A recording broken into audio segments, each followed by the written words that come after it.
Hello everybody! Welcome back to another newsletter article video with general health information. My name is Kate. I'm the founder of Loving Health, where we share with you evidence-based information for health and wellness.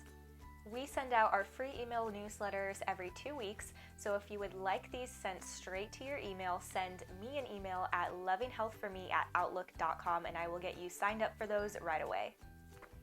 So the topic for today's article is the costs of avoiding sunshine. In Europe and North America, covering the body in clothes from head to toe became a necessity due to the extreme temperatures in northern latitudes. This full coverage dresswear eventually became a social norm, even during the summertime. As a result, it became normal for children in industrialized Europe and North America to develop rickets, the softening and weakening of the bones that can lead to delays in growth, weakness, and pain. Autopsy reports have shown that by the late 1800s, about 90% of children had some manifestation of the disease of sunshine deficiency. Whole-body sunbathing was promoted by the medical community for this disease's prevention and treatment, with UV radiation lamps successfully used for 1 hour 3 times a week in the winter when the sun's rays were not strong enough to stimulate the synthesis of needed hormones in the skin. This discovery, along with evidence of reduced tuberculosis symptoms and healing in response to sunlight, spurred the renewed realization for the necessity of sun exposure for improving health outcomes. A suntan became the symbol of health and affluence in the Western world, while it was previously the opposite. In addition to rickets and TB, sun exposure was used to help treat rheumatic disorders, diabetes, gout, chronic ulcers, and wounds. Today, most of the scientific literature seems to focus on the detrimental effects of overexposure or excessive exposure to the sun, particularly in the field of dermatology. However, the definition for excessive exposure is not one size fits all and is best encompassed as inappropriately high exposure for a person's skin type when particular levels of UV radiation are present. Therefore, excessive sun exposure for one skin type may be underexposure for another skin type. While UV ray exposure that leads to a sunburn is readily agreed upon as unhealthy and to be avoided, some health professionals insist that one should avoid sun exposure altogether or even wear sunscreen indoors. This advice does not consider the harm that inadequate levels of sun exposure can have on health, particularly for more pigmented skin types that take longer time to synthesize beneficial hormones from UV rays.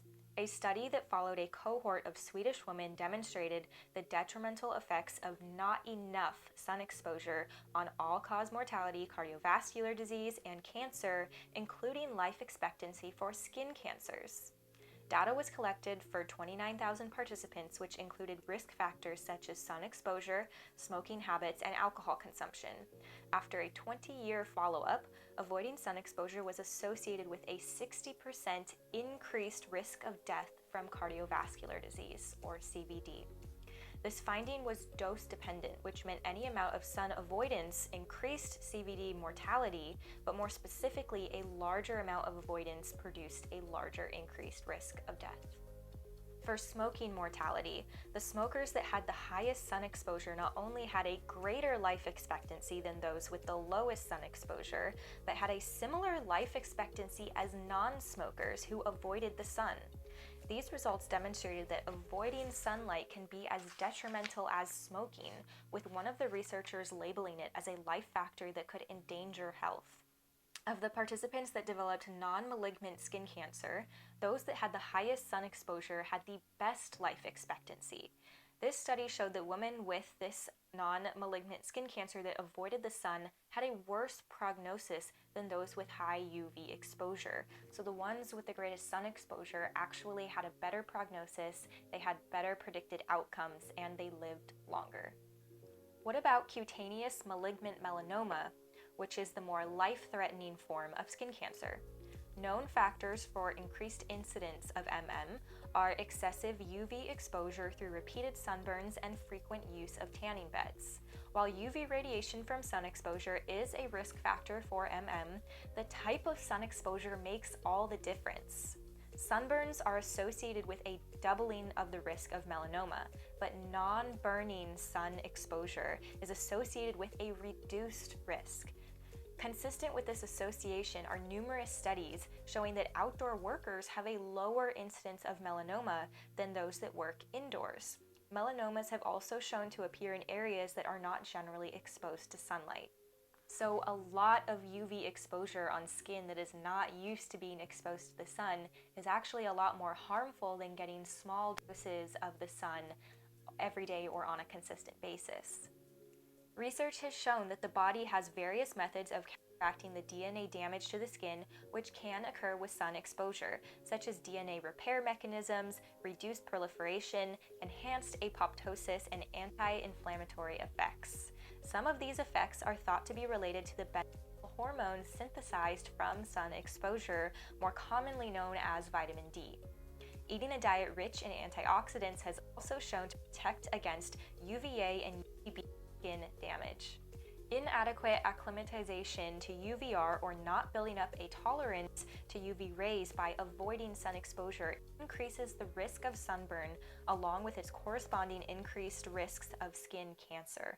Avoiding non-burning sunshine also increases the risk of all-cause mortality, colorectal cancer, breast cancer, non-Hodgkin's lymphoma, prostate cancer, pancreatic cancer, hypertension, cardiovascular disease, metabolic syndrome, type 1 and type 2 diabetes, obesity, Alzheimer's disease, multiple sclerosis, rheumatoid arthritis, psoriasis, non-alcoholic fatty liver disease, statin intolerance, macular degeneration, and myopia.